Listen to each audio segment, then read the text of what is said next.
Everybody want something for the nothing. Tell my mic up, son.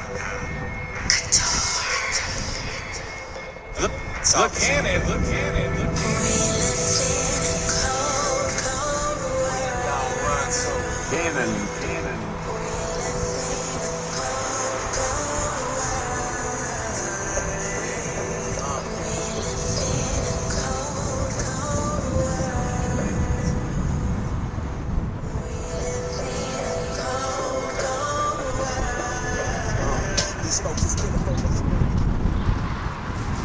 What's going on? Hey, how you doing? I'm Kelly Prather, a social justice organizer, and just down here daydreaming about what could potentially take place in this community that's already struggling. You have FC Cincinnati, the Major League Soccer team, contemplating purchasing Willard R. Stargell Stadium, and I don't know if you can see right next to the stadium, that building next to the scoreboard is, the back of that building is Peanut College Public Schools. So the owners of the stadium should really consider the collateral damage. They should consider the collateral damage, because if you take this stadium, you're taking black businesses, you're taking religious organizations, you're taking homes, you're taking, you have plots of land down here that could be used for so many other purposes. And unfortunately, it seems that it's in the works, and they've talked about it. The thing that's most discouraging is that the mayor has already signed off on it. The county commissioners have pretty much approved the plan or discussed the plan, and there has not been a plan that involves the community, a lot of community engagement, and unfortunately a lot of community members are not even informed. Until we had the West End Town Hall meeting, they didn't even know what was going on. So as a social justice organizer, I'm going to continue bringing individuals together to keep them in the know.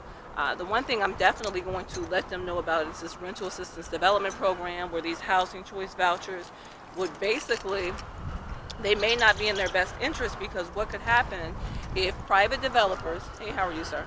If private developers are able to come into the community and offer the rent at market rate, with the understanding that the housing choice voucher or their federal subsidies will cover most of the rent, they will start pricing the individuals out. So they'll make it so that these individuals cannot afford their houses. And I don't think that, considering there has not been a lot of transparency, as far as what's taking place with the stadium. I'm certain there has not been a lot of transparency as far as CMHA, or what's going to happen as far as what's deemed to be affordable, what's affordable for the residents. It's just disheartening when you think about it. I mean, you have businesses that are being displaced.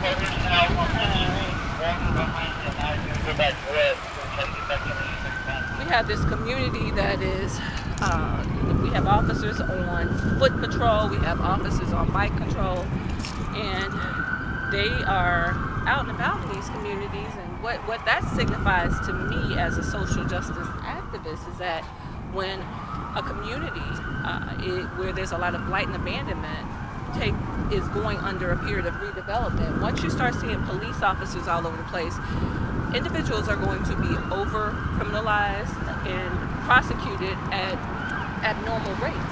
So, it leaves a lot of room for conversation, a lot to think about, and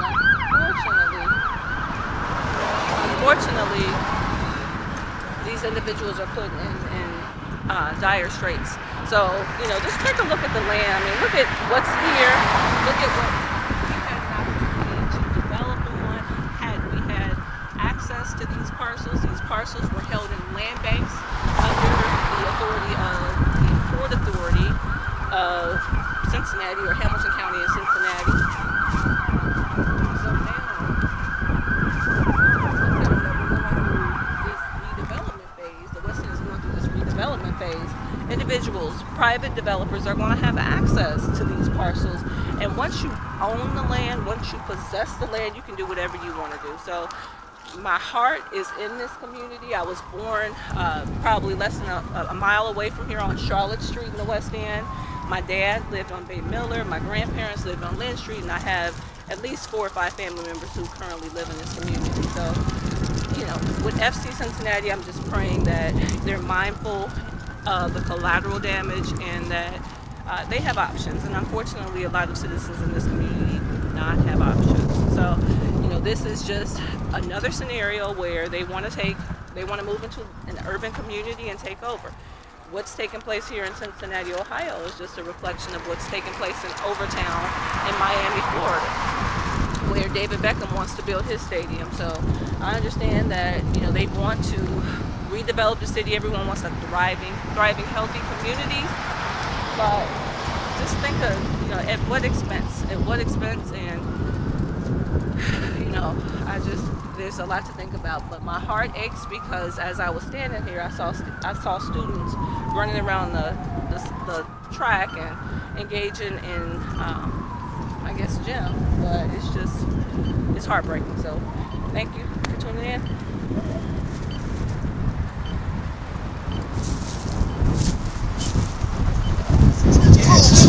Come on, Tanner.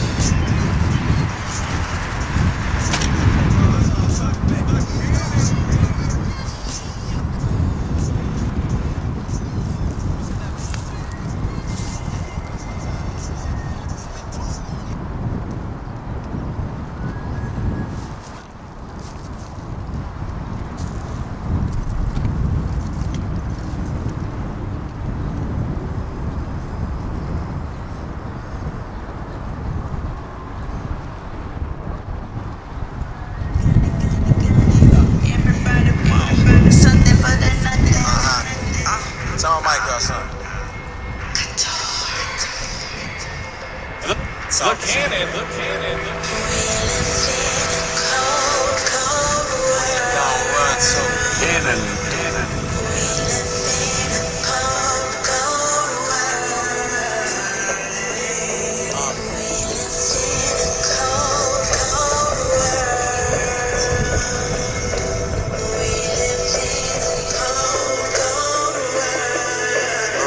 These folks is pitiful, less money than they can borrow.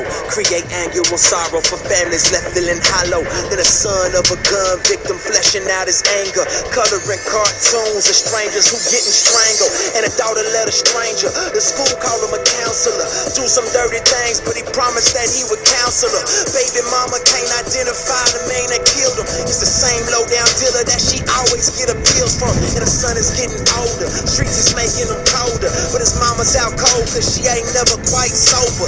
His sister 15, but you probably think that she grown up, cause she be with some men acting way too grown up. And don't nobody care though. The schools ain't teaching. McDonald's selling poison, got people working for cheaping. The military, drugs, a prison, only way to eat, man. It's cold in these streets, let the track bring the heat in.